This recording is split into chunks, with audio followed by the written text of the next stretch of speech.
Le point. Bonjour à tous, bienvenue dans le Tacle du lundi, le podcast consacré au foot et diffusé tous les lundis. Vous êtes bien sur le point, on est ravis de vous retrouver après une petite pause et une pause qui a été fatale pour deux personnes puisque le Tacle aujourd'hui joue en infériorité numérique. On salue Thomas Strasbourgeois-Muller et le Turinois Julien Rebucci qui prennent des vacances. Il ne reste que Adrien Mathieu. Bonjour Adrien. Salut Florent, salut à tous. Et à la VAR pour arbitrer ce duel, Emmanuel Durger. Bonjour Emmanuel. Bonjour Florent. Alors, parfois, en infériorité numérique, on joue mieux qu'à 11 contre 11. Donc peut-être que voilà, la règle va encore se confirmer aujourd'hui. Donc nous allons essayer de tacler, puis on va essayer aussi de donner nos coups de cœur, puisque nous venons de passer le tiers du championnat. Donc beaucoup de choses à évoquer, malgré l'absence donc, de deux feignants qui sont aux Bahamas, paraît-il. Voilà. Vous le saviez, Emmanuel ? Oui, aux Bahamas. Votre chef est aux Bahamas. Adrien, c'est toi qui va commencer, parce que Oui. tu as vu un très beau match hier. Alors, Un beau match en Ligue 1. Oui, ça arrive. Franchement, ce Rennes-Lyon était un vrai régal et je pense qu'on reviendra un peu plus tard sur la performance rennaise. Mais voilà, on est dans un tacle et du coup, il faut revenir sur quand même cet incident. Alors que l'OL était en plein naufrage hier, deux joueurs ont donc décidé de s'embrouiller pour un anecdotique penalty à 4-0. Des images saisissantes et même inquiétantes d'Oussem Aouar et Lucas Paqueta qui en viennent presque aux mains comme des chiffonniers devant des commentateurs médusés qui n'ont pas hésité à relever cette embrouille. Cela montre malheureusement que l'individualisme et l'omniprésence de la stat obsède certains joueurs, prêts à tout pour embellir leurs prestations au détriment du collectif. En tant que capitaine, Léo Dubois a quand même été obligé de désigner Paqueta comme tireur, alors qu'Aouar est le tireur attitré de l'OL. Il était en l'absence de Moussa Dembélé hier soir. Un conflit rapidement désamorcé devant la presse par les différents protagonistes et l'entraîneur de l'OL. Néanmoins, sans dit long sur la performance lyonnaise. On aurait aimé voir cet orgueil et ce côté belliqueux sur le terrain face à des Rennais inspirés. Voilà, c'est une attitude très inquiétante et le manque de caractère tout au long de la rencontre, même après une vive engueulade de Peter Bosz à la mi-temps. L'OL a sombré en Bretagne et ce n'est pas ce pénalty qui changera l'impression générale. Ah bah, on va être d'accord. Je suppose qu'on va être d'accord, Emmanuel. Difficile de ne pas être d'accord, un naufrage total. C'est un naufrage total et c'est vrai que ce que tu dis, Adrien, sur la stat, ça fait perdre la tête aux gens et ça fait perdre la tête au collectif. Et c'est vrai que cet affrontement s'inscrit aussi dans des débats qu'on a eu pendant l'Euro avec Mbappé qui râlait parce qu'il tirait pas les coups de pied arrêtés et les pénaltys. Et on a l'impression qu'il y a un individualisme et surtout quand on est mené 4-0, enfin on fait pas un débat pour savoir qui va marquer le but de la consolante quoi. Et c'est terrible et ce qui montre finalement que le collectif lyonnais qu'on valorisait en disant c'est une équipe, ça y est ils sont de retour. Finalement voilà le moindre incident, le moindre grain de sable fait revenir les individualités et les égos. Ah, c'est exactement ça. C'est vraiment dérangeant parce que en plus Lucas Paqueta est normalement le meilleur joueur de l'OL et voilà on a senti vraiment qu'il y avait cette espèce d'orgueil individuel après avoir réalisé une performance désastreuse. Alors certes c'est lui qui obtient le penalty donc il y a toujours cette volonté peut-être de se faire justice soi-même mais voilà c'est vrai que dans le temps additionnel quand tu prends 4-0 que ton entraîneur a vraiment poussé, apparemment tout le monde était sur place en disant qu'au Horizon Park que les murs ont tremblé comme dit l'expression et c'est vrai que ça fait grise mine et n'oublions pas qu'aujourd'hui l'Olympique Lyonnais a une différence de but négative, donc même si ce penalty permet un peu d'embellir les choses, il y a beaucoup de choses qui ne vont pas à Lyon, même si j'avais l'impression quand même que Peter Bosz avait inspiré quelque chose de collectivement, il y avait une ambition technique de pressing. Hier soir, il s'est trompé, on va y revenir, je pense notamment que Bruno Genesio l'a parfaitement embêté, mais c'est vrai que quand les joueurs ne respectent pas le plan et en plus se permettent ce genre d'écart, ça doit interpeller, donc voilà. Juninho a un peu tenté devant les médias de dire non c'est pas grave, ça on s'expliquera, on s'est déjà expliqué entre nous, pas de problème, mais je pense quand même que ce genre de détail peut embêter la saison lyonnaise. Est-ce qu'il manque pas à Lyon, et notamment au milieu, un patron, pas seulement technique, mais mature aussi, qui a une maturité ? Est-ce que l'effectif n'est pas finalement un peu trop jeune ? Je sais pas, parce que j'avais le sentiment quand même que Cacré et Guimarães, même s'ils sont de jeunes joueurs, avaient justement cette maturité dans le jeu pour se faire respecter dans le vestiaire. Et on l'a souvent dit, hein, franchement, à 100%, ce milieu lyonnais, normalement, c'est le meilleur de Ligue 1. Sauf qu'hier, voilà, le plan n'a pas marché. L'apport de Thiago Mendes était totalement inutile. Et Paqueta, qui est vraiment ce leader dont tu parles, voilà, hier, il a un peu manqué à ses devoirs. Et c'est vrai que je pense pas qu'il y ait besoin d'un joueur plus expérimenté. C'est peut-être plus devant qu'il faudrait vraiment un attaquant référent parce que Moussa Dembélé n'est pas là. Ça parle notamment d'un possible retour d'Alexandre Lacazette, donc à voir si ça peut aider cette équipe lyonnaise. Mais voilà, c'est vrai qu'il y a un gros souci. Même tu l'as dit dans le leadership. Hier, on a vu une scène, j'aurais pu aussi la relever, c'est Jérôme Boateng qui engueule Léo Dubois, son propre capitaine. On avait déjà vu ça avec Pogba et Pavard durant la Ligue des Nations. C'est le genre de scène qui est en 2021 qui interpelle. C'est ce que j'allais vous dire, c'est-à-dire il manque un patron et quand Léo Dubois, alors on veut pas critiquer Léo Dubois totalement, mais on va le critiquer un petit peu. Mais est-ce qu'il a la carrure, le costume pour être le capitaine de l'Olympique Lyonnais qui a de grandes ambitions? Moi, je ne suis pas sûr. Et c'est vrai que Boateng l'engueule comme un enfant, quoi. Vous avez imaginé le vécu de Boateng avec le Bayern Munich qui a tout remporté, aussi la Coupe du Monde avec l'Allemagne et qui arrive, qui se rend compte que le chantier défensif de l'OL est monstrueux et qui n'y peut pas grand-chose. Et c'est vrai que le voir, comme ça, vraiment remonter les brouelles à son capitaine, je pense que c'est quelque chose d'assez inédit. Et en même temps, le choix du capitaine Léo Dubois, ça reposait un peu sur l'ancienneté, tout ça. Mais en termes de performance, on peut aussi évoquer Dubois en équipe de France. C'est difficile d'expliquer qu'il soit appelé comme ça, alors que franchement, l'impression qu'il nous donne n'est vraiment pas satisfaisante. Vous avez fait un lapsus, hein. Vous avez dit remonter les Bruelles. J'ai dit remonter les Bruelles. Et on a envie de dire qui a le droit de faire ça à Léo Dubois, en tout cas. Bon, merci. Il n'y a pas de tacle, hein. On est tous d'accord? Non, très bien. On est tous d'accord. Pas de carton. Bravo, Adrien. Adrien, c'est vraiment le meilleur d'entre nous. Oui. Je crois qu'il n'a eu aucun carton depuis le début de saison. C'est son côté bordelais, le meilleur d'entre nous. Tout à fait. Alors, pas en Ligue 1, parce que le classement de Bordeaux, on va le rappeler quand même. 18e. Barragiste. Mais une défaite très encourageante. C'est ça, contre le Paris Saint-Germain, mené 3-0. En fait, cette équipe, elle n'est jamais aussi bonne que quand elle est menée, qu'elle est vraiment au fond du trou. Il n'y a plus rien à perdre, on lance un bon nombre d'attaquants et finalement ça revient. Donc voilà, après comme l'a dit Yacine Adli, Bordeaux va jouer les équipes de son championnat, Metz, Brest 3. C'est une dure réalité, mais il faut l'accepter. On rappelle que Lyon est 7e et déjà à 5 points de la 2e place. Bon, on va pas dire combien de points du PSG parce que c'est indécent. Hein. C'est 15 points du PSG. Lyon est à 15 points du PSG après 13 journées. C'est fou. Ils n'ont pas pris la moitié des points qu'ils pouvaient prendre, je crois. Ils sont juste en dessous. C'est incroyable. Mais 19, 39, ouais. C'est incroyable. C'est frustrant parce que dans cette belle Ligue 1, on voit le PSG qui se détache alors que dans le jeu, ils sont vraiment pas impressionnants. On a vu qu'il y a des équipes qui ont réussi à les embêter. Rennes a réussi à la seule défaite du PSG cette saison. Marseille, même si c'était pas assez prononcé, notamment quand le PSG s'est retrouvé en infériorité numérique. Il y a peut-être Lens, Nice, Monaco qui arrivent, on sait pas, est-ce qu'ils peuvent les embêter? C'est dommage parce que s'il y avait vraiment une vraie course au titre comme la saison dernière, je pense que tout serait parfait dans cette Ligue 1. Alors moi je vais m'attaquer à l'intelligentsia française qui a fustigé depuis de nombreuses semaines Bruno Genesio. Alors on va dire du bien de Bruno Genesio, c'est pas du tout par flagornerie ou par corporatisme, vous chercherez sur internet, mais il faut féliciter Bruno Genesio qui, lui, n'a pas la carte et se fait attaquer sans cesse.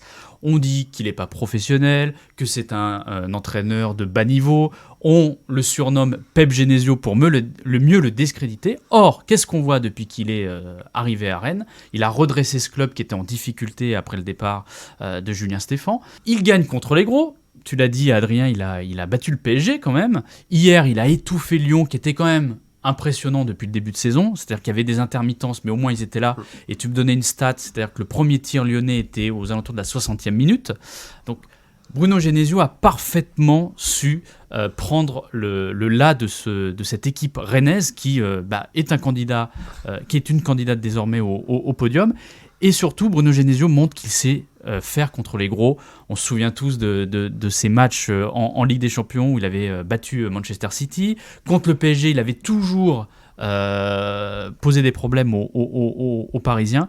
Et voilà. Et alors, en fait, on ne reconnaît jamais les talents de Bruno Genesio, se moque. Sauf que voilà, c'est un entraîneur du cru qui fait des bonnes choses, qui a finalement un effectif moyen plus, mais qui sait mettre en valeur les jeunes et ses pépites. Donc bravo Bruno, et l'intelligentsia française, arrêtez avec vos entraîneurs étrangers. Voilà, je reprends un peu C'était qui? C'était Patrick Vieira qui disait ça ou Comboiré peut-être. Ah, c'était Comboiré. Voilà, je fais mon Antoine Comboiré. Vive Bruno Genesio, vive la France. Non, je pense qu'il y a un double discours à avoir. D'abord, si on revient sur le contexte rennais avec Bruno Genesio, il faut le féliciter pour le match d'hier parce que tactiquement, il a osé faire quelque chose d'assez inédit, c'est-à-dire que son équipe, depuis 2 mois, marchait très très bien en 4-4-2, était efficace. Et hier, il a décidé de passer à 3 milieux de terrain pour incorporer le Croate Lovro Major. T'as parlé de pépite, et on est face à une pépite pour sa première titularisation en Ligue 1. Voilà, l'ancien joueur du Dynamo Zagreb nous a régalé vraiment une palette, une vista qu'on apprécie chez ce type de joueur. Donc un Genesio qui bouscule ses plans alors que ça marche bien pour intégrer un joueur, je trouve que c'est quand même assez fort. Et hier, il a eu raison. Et paradoxalement, je pense que le fait de partir en Chine, loin finalement de ce contexte lyonnais qui est assez pesant, parce que Genesio c'est un pur lyonnais, je pense que ça lui tenait à cœur, peut-être trop à cœur, cette mission d'entraîneur du côté de Lyon. On sait que la pression, les critiques des supporters, je pense qu'il a eu des torts du côté de Lyon, tout n'a pas bien marché, notamment on disait que contre les gros c'était une réussite, mais dans les petits matchs, quand il fallait gagner face à des adversaires à sa portée, souvent il est passé un peu à côté, il a souvent terminé assez loin du PSG, donc il y a des regrets à avoir. Néanmoins, je pense que le fait d'être loin de cette espèce de pression incessante de Lyon et d'arriver dans un projet un peu plus neutre d'un point de vue des émotions, je pense que ça lui a réussi. Et c'est vrai que son équipe elle est assez enthousiasmante, on peut le voir sur l'intensité et le pressing hier, c'était assez bluffant. Alors tu disais son passage à Lyon a été compliqué, alors il a peut-être été compliqué auprès des supporters lyonnais, mais sur les stats, il est quand même le dernier entraîneur qui a amené Lyon en Ligue des Champions. Il me semble. Lui, quand il part, en tout cas, il laisse un club en Ligue des Champions. Il a une stat, moi, que j'ai retrouvée. Il a remporté 58% de ses matchs comme entraîneur de Ligue 1. Seul Laurent Blanc a fait mieux. Donc voilà, quand même, les chiffres parlent pour lui, quoi. Bruno Genesio est un très bon entraîneur de Ligue 1. Et il peut gagner une Coupe d'Europe cette saison. Oui, la prestigieuse Conference League. Qu'on adore, hein. On adore cette compétition qui est fabuleuse. Je pense qu'elle fera l'objet d'un tacle prochain.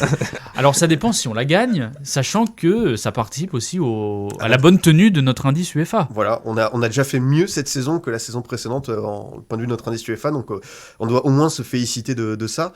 Moi je pense que j'ai quand même un gros regret sur la période Genesio à Lyon, c'est de ne pas avoir décroché de titre. Il a quand même eu une génération assez étincelante avec les Fekir, Tolisso, Lacazette, Umtiti, et ne pas avoir être allé chercher un titre avec cette génération-là, moi ça me dérange parce que on a vu que Lille, on a vu que Montpellier, que Monaco sont allés embêter le PSG, et c'est ma frustration, c'est que cette OL-là, même si OL-là ça a toujours un petit peu un discours d'épicier en disant attention, regardez nos finances, on fait attention et tout, il y avait la place pour moi que cette OL aille chercher beaucoup mieux. Est-ce qu'il paye pas aussi une sorte de bonhomie? Est-ce que c'est pas sa personnalité aussi? Tu disais c'est un pur lyonnais, on l'imaginerait bien en patron de bouchon lyonnais, il a une sorte de sympathie. Est-ce que ce côté lisse, il ne le paye pas aussi? Est-ce que c'est pas finalement facile de lui taper dessus parce qu'il a l'air gentil?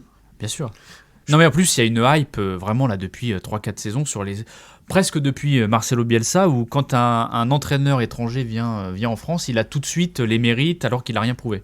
Non, je pense que l'apport des entraîneurs étrangers, ça a fait du bien à la Ligue 1 d'avoir des nouveaux visages. Et tu vois, on a une vague d'entraîneurs français comme Laurent Batles, Francaise, qui ont des nouveaux principes. Et je pense que ça fait du bien. Il y a une espèce d'émulation. Et même, je pense que Genesio s'est un peu remis en question. Il a pesé le pour et le contre de ce qui s'est passé à Lyon. Et on le voit que dans ses dispositions tactiques, ce qu'il met en place à Rennes, je pense qu'il s'est inspiré un peu de tout ça pour aller chercher ça. Et tu disais que c'est un personnage lisse. Moi, je pense qu'il a quand même un peu d'orgueil. Souvenez-vous de cette conférence de presse où il avait dit quand même si je m'appelais Ramirez Sanchez, je serais beaucoup mieux coté. Donc je pense qu'il a aussi ce côté un peu orgueilleux devant la presse, devant les médias. Alors on rappelle que Rennes, je reprends le classement de Ligue 1, est 5e avec 22 points et donc à 2 points de Lens, 2e. Et déjà à 12 points du PSG, puisque la Ligue 1 c'est formidable. Il y a 2 championnats en un. Le PSG va peut-être être champion à la 25e ou 30e journée. On verra si ça tient le rythme. On aura une belle course pour la Ligue des Champions. Et c'est vrai qu'on a pas mal d'équipes intéressantes. On a des équipes qui sont un peu dans le creux de la vague, comme Lyon, Monaco, Marseille. Mais c'est bien d'avoir Nice, Lens et Rennes, ces outsiders aussi hauts, parce que jusqu'au bout on aura ce suspense pour la Coupe d'Europe. Bon, finalement des tacles qui n'en sont pas, c'est-à-dire qu'on est tous d'accord. Faut vraiment qu'ils reviennent les autres. Hein. Oui. Parce que là c'est un trio un peu maléfique. Hein. Ouais. Rebucci souvent prend le contre-pied quand même. Oui, Rebucci, il est beaucoup réaliste. sur le contre-pied, et c'est bien ça qu'on lui reproche d'ailleurs. Alors, on va passer, parce que donc je disais en début de podcast, nous avons passé le premier tiers de la saison à faire un petit bilan. Donc, je vais vous demander un peu votre équipe coup de cœur, celle qui vous a le plus déçu. Donc, on va commencer avec toi, Emmanuel. Ton équipe coup de cœur de ce début de saison. Alors, mon équipe coup de cœur, quand on regarde le classement, c'est forcément Lens, qui est à une place où on les attendait pas forcément. Mais plus que ça, moi, ce qui me plaît, c'est peut-être la bataille qui se dessine pour le podium et qui peut rappeler celle d'il y a 3 ou 4 saisons où Monaco, Lyon, tout s'est joué, je crois, sur la dernière journée. Et ça peut être vraiment sympa parce que ça va créer un suspense qui n'existe plus pour le titre.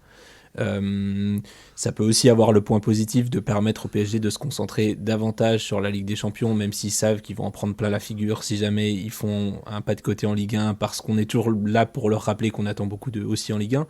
Mais cette bataille pour le podium qui se dessine fait plaisir. À l'équipe décevante, c'est forcément, je pense, Lyon, qui est assez performant en Coupe d'Europe et qui n'arrive pas, qui décroche en championnat par manque de... Hier, c'était un mélange sûrement de motivation, de réussite. Peter Bosz disait à la fin du match, on n'a rien réussi, même les passes simples, on les réussissait pas. Alors d'où ça vient, je sais pas, mais je pense que c'est l'équipe la plus décevante de ce début de saison. Adrien ? Alors mon équipe coup de cœur, je veux dire Montpellier, parce que Montpellier est 6ème de Ligue 1, je crois, à cet instant, en ayant perdu quand même Andy Delors et Gaëtan Laborde, son duo phare, et voilà, ils l'ont remplacé par Valère Germain, Tricard à Marseille, et je crois Gioacchini, attaquant remplaçant à Caen, donc un bel exploit, voilà, toujours porté par ce TJ Savani enthousiasmant, mais aussi par exemple un Mamadou Sakho qui revient bien en Ligue 1, voilà, ils sont allés chercher Olivier Dalloglio qui est connu aussi pour un peu tenter de mettre en place des principes de jeu assez enthousiasmants. Voilà, tout n'a pas été parfait. Montpellier s'est des fois trompé défensivement, il y a des largesses, mais au moins c'est une équipe qui ose. Et voilà, les retrouver à cette place en ayant perdu quand même ce duo d'attaquants qui leur a apporté un minimum de 20 buts par saison, c'est assez fort, donc c'est assez intéressant. Et voilà, petit coup de gueule remontrance. Désolé Florent, mais c'est pour Monaco. Voilà, la saison dernière, on était quand même hyper enthousiaste face à cette équipe monégasque portée par Niko Kovac. En ayant conservé vraiment son 11 de départ, j'ai l'impression que voilà, quelque chose s'est un peu cassé. Je pense que c'est quand même l'absence de qualification en Ligue des Champions et ce scénario cruel face au Shakhtar Donetsk au match retour. Voilà, ça a un peu cassé la dynamique. Par exemple, un Kevin Volland n'est jamais vraiment revenu. On sent aussi pareil que Golovin, que Ben Yedder sont un peu dans le creux de la vague. Il n'y a que Aurélien Tchouaméni qui pour moi tient un peu son standing et ça m'inquiète un petit peu parce que voilà, on l'a vu hier contre Reims, Monaco n'a pas vraiment réussi à se procurer beaucoup d'occasions, enfin c'est une équipe en difficulté, donc voilà, attention à cette équipe monégasque qui est un peu voilà, qui est dans une dynamique négative. Oui, mais parce que vous voyez ça du petit bout de la lorgnette. Monaco va jouer l'Europa League à fond. Ça, c'est et va amener une Coupe d'Europe à la France, mais bon. On espère. Ça pense franco-français, voilà, très bien. Alors moi, mon équipe coup de cœur, ce sera Strasbourg, parce que gros coup de chapeau à Julien Stéphan, qui a fait de cette équipe qui était un peu ennuyante ou ennuyeuse, je ne sais plus le terme exact, mais en tout cas... On s'emmerdait vraiment quand on regardait Strasbourg l'an dernier. Et là, c'est devenu un peu le foot spectacle. Alors, il faut savoir que Strasbourg est la 3e attaque de Ligue 1. Voilà, c'est quand même incroyable. Hier, ils ont fait un match top contre Nantes alors qu'ils jouaient à 10 contre 11. Et il y a une sorte de folie avec cette équipe strasbourgeoise. Et je crois que Julien Stéphan y est pour beaucoup. Il a amené ses recettes qu'il avait mises à Rennes, puisqu'il avait remporté une Coupe de France. Et je trouve que voilà, en plus, il y a une ambiance, la méno, c'est le foot qu'on aime et il correspond typiquement au bon début de saison de la Ligue 1 avec des parties agréables à regarder, avec des rebondissements. Donc chapeau à Strasbourg et chapeau à Julien Stéphan. Et la déception, alors c'est pas une équipe coup de cœur, enfin une équipe coup de gueule, mais c'est un joueur coup de gueule, c'est Lionel Messi, quoi. À l'image du PSG qui voilà, nous ennuie, il fait pas grand chose, il marche, mais comme le PSG finalement, il correspond bien à cette équipe qui a donc 10 points d'avance sur le deuxième, mais on prend pas de plaisir à regarder le PSG. Enfin, je sais pas si vous êtes d'accord avec moi, mais même en Ligue des Champions, c'est bon, il y a un petit peu plus d'affrontements, mais sinon, qu'est-ce qu'on s'ennuie, il y a pas de projet de jeu.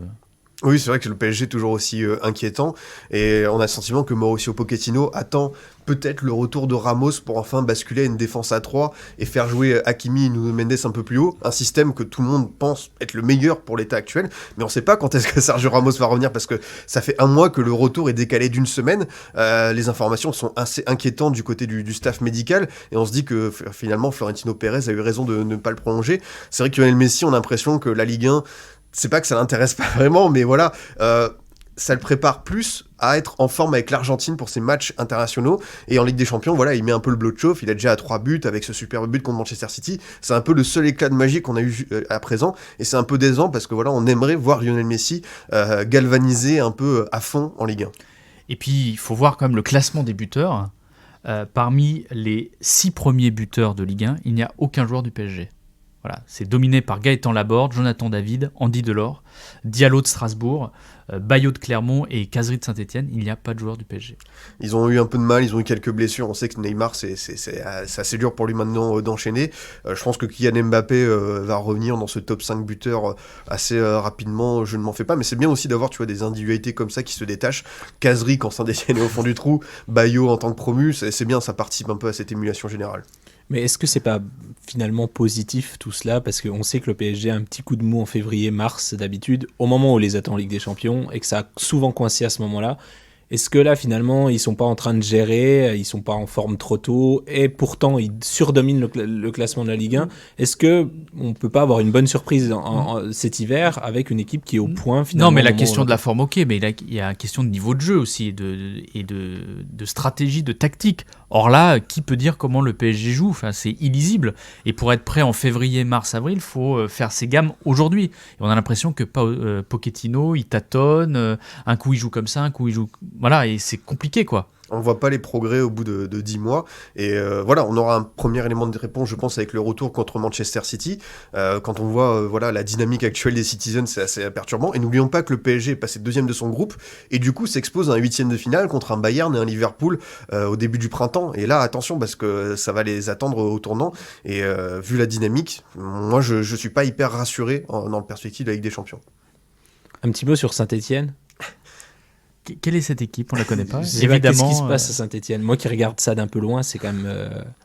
Qu'est-ce qui se passe à Saint-Etienne ? Je crois que la magie Claude Puel n'opère plus, si elle a déjà opéré, mais... C'est paradoxal parce qu'on a l'impression que voilà, ça tient plus qu'à un fil la place de Claude Puel, et les joueurs ont toujours un peu cette espèce de réaction. On l'a vu voilà, contre Angers en retour à dernière minute, contre Clermont, ils renversent la situation dans le temps additionnel.